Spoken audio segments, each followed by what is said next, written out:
ಮೊನ್ನೆ ತಮಿಳುನಾಡು ನೂತನ ಮುಖ್ಯಮಂತ್ರಿಯಾಗಿ ಪ್ರಮಾಣವಚನ ಸ್ವೀಕರಿಸಿದ ಎಡಪ್ಪಾಡಿ ಪಳನಿಸ್ವಾಮಿಗೆ ಇವತ್ತು ಅಗ್ನಿ ಪರೀಕ್ಷೆ ಎದುರಾಗಲಿದೆ. ವಿಧಾನಸಭೆಯಲ್ಲಿ ಇಪಿಎಸ್ ಇವತ್ತು ವಿಶ್ವಾಸ ಮತಯನ್ನ ಯಾಚನೆ ಮಾಡಲಿದ್ದಾರೆ. ಇದರ ಬೆನ್ನಲ್ಲೇ ಪನ್ನೀರ್ ಸೆಲ್ವಂ ಬಣ ಅವರ ವಿರುದ್ಧ ಪ್ರತಿತಂತ್ರ ಹೆಣಿತಾ ಇದೆ.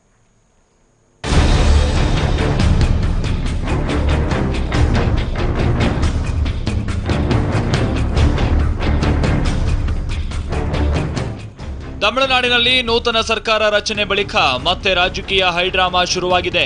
ಇವತ್ತು ತಮಿಳುನಾಡು ವಿಧಾನಸಭೆಯಲ್ಲಿ ನೂತನ ಸಿಎಂ ಎಡಪ್ಪಾಡಿ ಪಳನಿಸ್ವಾಮಿ ವಿಶ್ವಾಸ ಮತಯಾಚನೆ ಮಾಡಲಿದ್ದಾರೆ. ಅತ್ತ ಗೋಲ್ಡನ್ ಬೇ ರೆಸಾರ್ಟ್ನಲ್ಲಿ ಪಳನಿ ಬೆಂಬಲಿತ ಶಾಸಕರು ಸೇಫ್ ಆಗಿದ್ರೆ, ಇತ್ತ ಪಳನಿಸ್ವಾಮಿಗೆ ಸೆಡ್ಡು ಹೊಡೆಯೋಕೆ ಪನ್ನೀರ್ ಸೆಲ್ವಂ ಗ್ಯಾಂಗ್ ಸಿದ್ಧತೆ ನಡೆಸಿದೆ. ಅಮ್ಮನ ಪರವಾಗಿ ಮತಯಾಚನೆ ಮಾಡಲಿರುವ ಸೆಲ್ವಂ ಪಳನಿಸ್ವಾಮಿಗೆ ಸರ್ಕಾರ ರಚನೆಯ ಅವಕಾಶ ಸಿಕ್ಕಾಗಿನಿಂದ ಕೈ ಹಿಸಿದುಕೊಳ್ತಾ ಇರುವಂತ ಪನ್ನೀರ್ ಸೆಲ್ವಂ ಶಾಸಕರನ್ನ ತಮ್ಮತ್ತ ಸೆಳೆಯೋಕೆ ಹೊಸ ಪ್ಲಾನ್ ಮಾಡಿದ್ದಾರೆ. ಶಶಿಕಲಾ ಕುಟುಂಬದವರು ಬೆಂಬಲಿಗರು ಸಿಎಂ ಆಗಬಾರದು, ಅಮ್ಮನಿಗೂ ಅದು ಎಂದಿಗೂ ಇಷ್ಟವಿರಲಿಲ್ಲ. ಹೀಗಾಗಿ ವಿಶ್ವಾಸ ಮತಯಾಚನೆ ವಿರುದ್ಧವಾಗಿ ಮತ ಚಲಾವಣೆ ಮಾಡೋಣ ಅಂತ ಸಭೆಯಲ್ಲಿ ಪನ್ನೀರ್ ಕ್ಯಾಂಪ್ ನಿರ್ಧರಿಸಿದೆ. ಜೊತೆಗೆ ವಿಧಾನಸಭೆ ಸ್ಪೀಕರ್ ಧನ್ಪಾಲ್ ಭೇಟಿ ಮಾಡಿದ್ದಂತ ಪನ್ನೀರ್ ಸೆಲ್ವಂ ಬಣ ತಮಗೆ ಪ್ರತ್ಯೇಕ ಆಸನ ವ್ಯವಸ್ಥೆ ಮಾಡುವಂತೆ ಮನವಿ ಮಾಡಿದ್ದಾರೆ. ಪಕ್ಷದಿಂದ ಶಶಿಕಲಾ ಫ್ಯಾಮಿಲಿಗೆ ಗೇಟ್ ಪಾಸ್. ಮತ್ತೊಂದು ಮಹತ್ವದ ಬೆಳವಣಿಗೆಯಲ್ಲಿ ಶಶಿಕಲಾ ನಟರಾಜನ್ ಅವರನ್ನ ಎಐಎಡಿಎಂಕೆ ಪಕ್ಷದ ಪ್ರಾಥಮಿಕ ಸದಸ್ಯತ್ವದಿಂದ ಪಕ್ಷದ ಅಧ್ಯಕ್ಷ ಇ ಮಧುಸೂದನನ್ ಉಚ್ಚಾಟಿಸಿದ್ದಾರೆ.